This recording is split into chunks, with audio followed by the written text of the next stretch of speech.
उन फरिश्तों की कसम जो डूब कर काफिरों की जान खींच लेते हैं और उनकी जो मोमिनों की जान आसानी से निकालते हैं और उनकी जो तैरते हुए जाते हैं फिर लपक कर आगे बढ़ते हैं, फिर दुनिया के कामों का इंतजाम करते हैं कि वो दिन आकर रहेगा जिस दिन वो जलजला आएगा, फिर उसके पीछे और जलजला आएगा। उस दिन लोगों के दिल खौफजदा होंगे और आंखें झुकी हुई। काफिर कहते हैं, क्या हम उल्टे पांव फिर लौटेंगे? भला जब हम खोखली हड्डियां हो जाएंगे तो फिर जिंदा किए जाएंगे। कहते हैं कि ये लौटना तो सरासर नुकसान का लौटना होगा।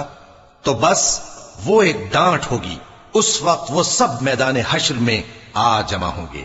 अल्लाह तुमको मूसा की हिकायत पहुंची है जब उनके परवरदिगार ने उनको पाक मैदान यानी तुआ में पुकारा और हुक्म दिया कि फिरौन के पास जाओ कि वो सरकश हो रहा है। फिर उससे कहो कि क्या तू चाहता है कि पाक हो जाए और मैं तुझे तेरे परवरदिगार का रास्ता बताऊं ताकि